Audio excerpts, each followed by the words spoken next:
안녕하세요. 춘천 한마음교회 배성희입니다. 저는 제가 어디서 와서 어디로 가는지, 무엇을 위해 살아야 할지 몰라서 인생 고민이 참 많았었는데요. 부활하신 예수님을 만나 그 답을 찾게 되었고, 복음을 전하는 하늘나라 교사로 살게 된 간증을 나누려고 합니다. 저는 지리산 산자락을 뛰어다니며 어린 시절을 보냈어요.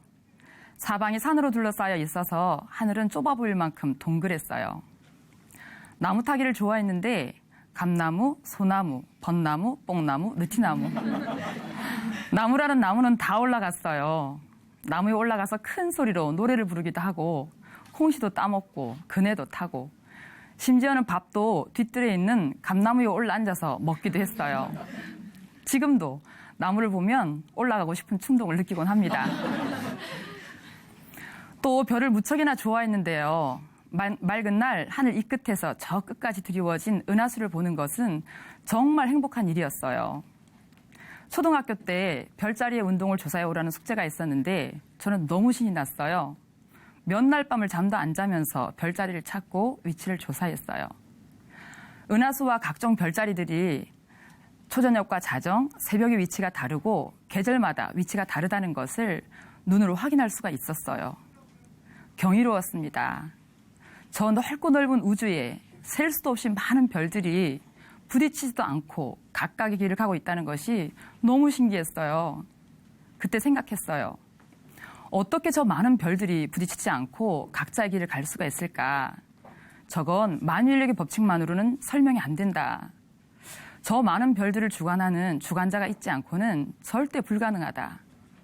저 우주의 주관자, 창조자가 반드시 있을 것이다. 그렇다고 마냥 즐겁지만은 않았어요. 초등학교도 들어가기 전부터 저는 죽는 게 너무 두려웠거든요. 죽으면 내가 흔적 없이 사라질 뿐 아니라 사랑하는 사람들에게서조차도 아예 잊혀진다고 생각했어요. 이 생각을 뒷받침해준 책이 있었는데 바로 인어공주였어요. 너무나 아름답고 사랑스럽고 착한 인어공주가 넓디 넓은 바다 위에 아무것도 아닌 물거품이 되어서 동동 떠다니는 마지막 장면을 보면서 제 미래가 보이는 거예요. 지금 이렇게 건강하게 잘 뛰어놀고 있는 나도 죽으면 물거품처럼 사라져 버린다는 것이 견딜 수 없이 슬펐습니다. 도대체 나는 어디서 와서 어디로 가는 것일까 하는 궁금증이 제 마음 깊이 자리 잡았어요. 분명히 절대자가 있을 것 같은데 그게 누군지, 나와 어떤 관계가 있는지, 어떻게 해야 만날 수 있는지 알 수가 없었어요. 단 한 번밖에 없는 인생이 이렇게 죽으면 끝나버릴 그 인생이 너무나 안타까웠고 일상 그 어떤 것도 제 인생보다 귀한 것은 없었습니다. 내가 어디서 와서 어디로 가는지 그 답을 정확히 모르니까 내가 사는 동안 무엇을 위해 살아야 할지 정할 수도 없었어요. 그러다가 대학에 와서 난생 처음 복음을 들었어요. 역사 속에 있었던 예수님이 죽었다가 다시 살아나심으로 제가 찾고 찾았던 창조주 하나님이라는 사실을 알게 되었어요. 나는 하나님께로부터 와서 다시 하나님께로 돌아가는 거구나 알게 되었고 해야 할 일도 분명해졌어요. 그때부터 신앙생활이 저에게는 전부가 되었습니다. 교사 발령을 받은 후에 해마다 반 전체 아이들에게 복음을 전했고 신우회를 세우기도 했었어요. 퇴근 후에는 교회 기숙사에 살면서 청년들을 양육했고 명절도 휴일도 없이 말씀을 전하고 제자 양육에 힘썼습니다. 그러던 중에 착한 남편을 만나 결혼을 하고 첫째 딸, 둘째 아들을 낳았어요. 남편은 학원을 차려서 번창해 갔고 친정 어머니가 육아와 살림을 책임져 주시니까 저는 직장 생활도 보람있게 하고 교회 봉사도 남못지 않게 열심히 했어요. 내 인생은 청신호야 하며 즐겁게 살고 있을 때 청천벽력 같은 일이 일어났어요. 제 인생에 전혀 계획이 없던 셋째를 임신한 거예요. 임신이 하게 되던 순간 그 자리에서 30분 동안 꼼짝을 못했어요. 앞으로 펼쳐질 제 인생이 파노라마처럼 쭉 지나가더라고요. 겨우 마음을 추스르고 남편에게 가서 여보 나 큰일 났다 했더니 왜 또 돈 문제야? 그러는 거예요.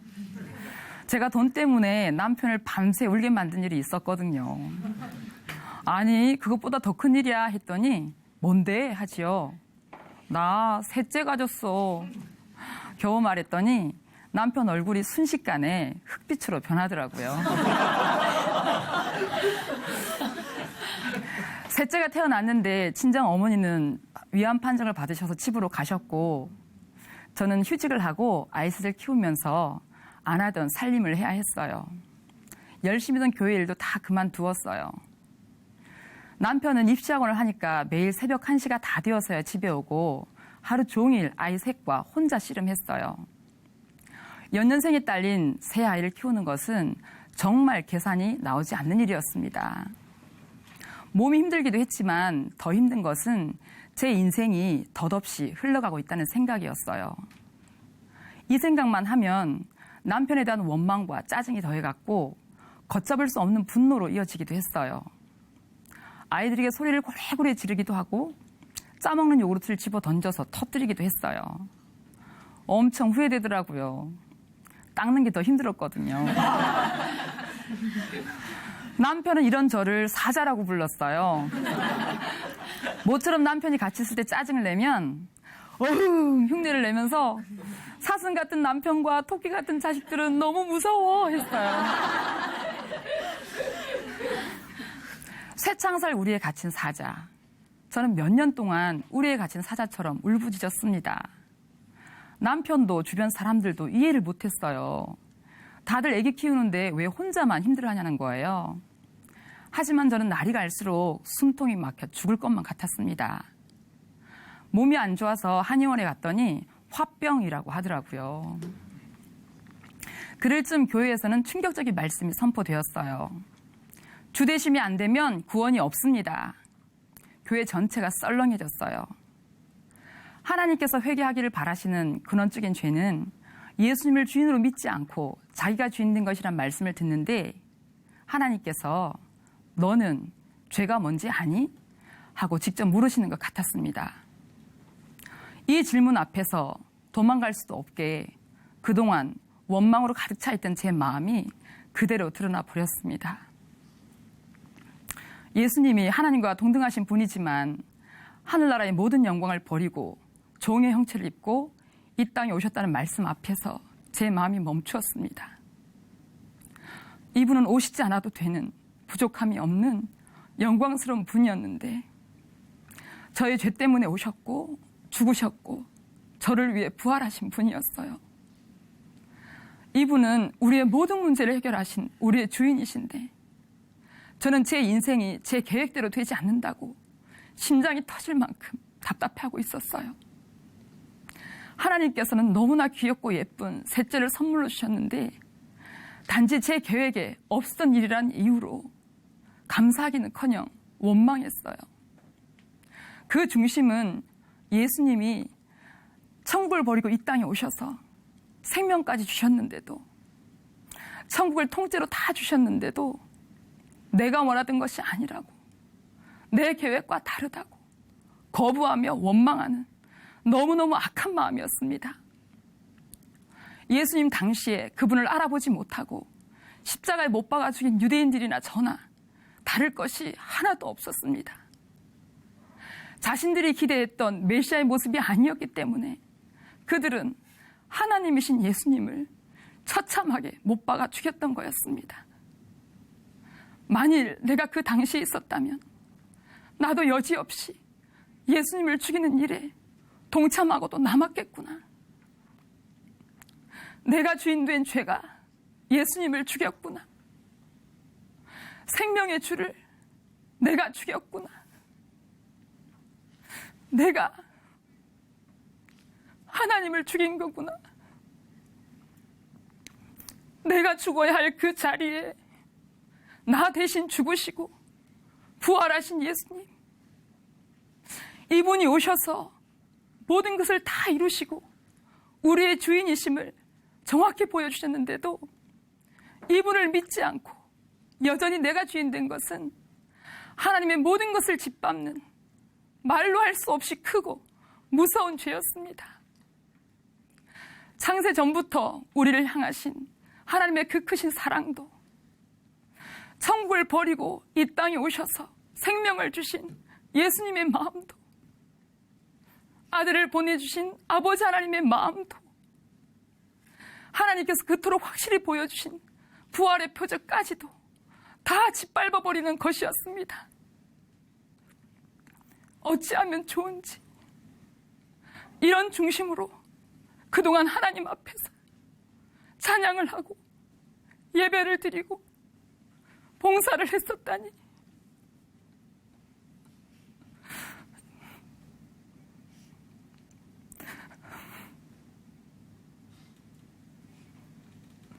예수님이 흘리신 피를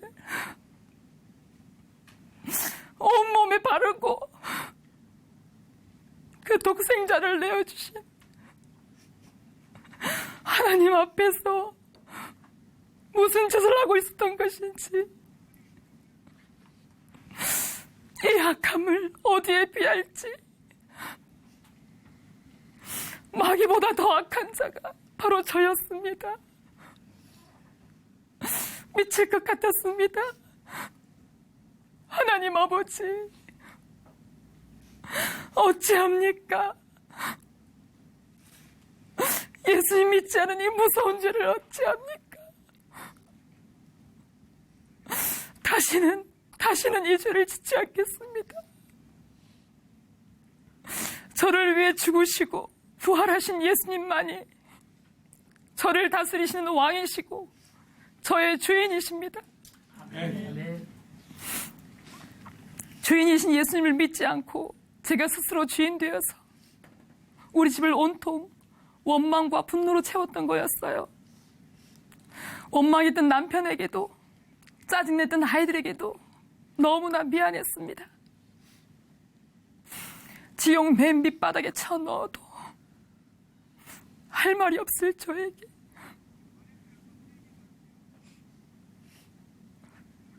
예수님께서는 항상 함께하자고, 영원히 함께하자고, 그러기 위해서 이 모든 일을 이루었노라고 알려주셨습니다.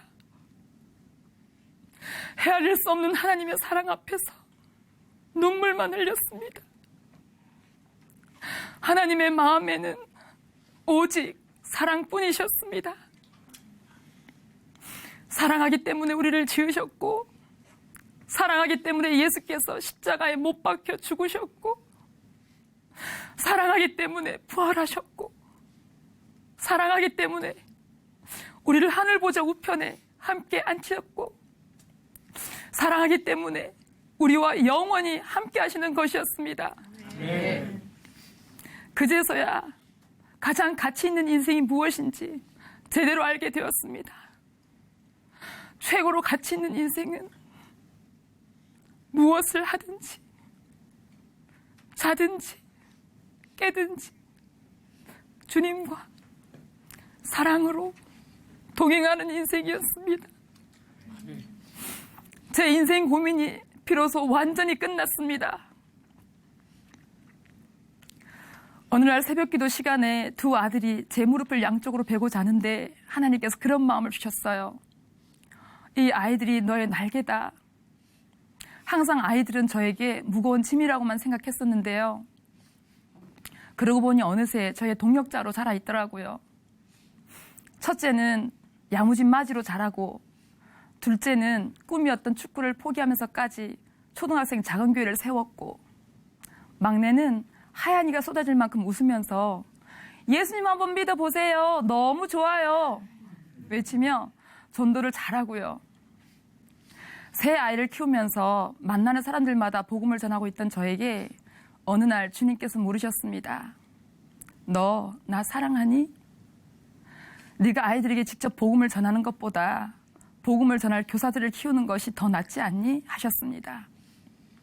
고민 끝에 남편의 배려로 교사직을 내려놓게 되었습니다. 그렇게 하나님께서는 저를 모교인 춘천교대 캠퍼스로 불러주셨어요. 제가 처음 복음을 들었던 캠퍼스에서 마음껏 복음을 전할 수 있게 해주신 거지요.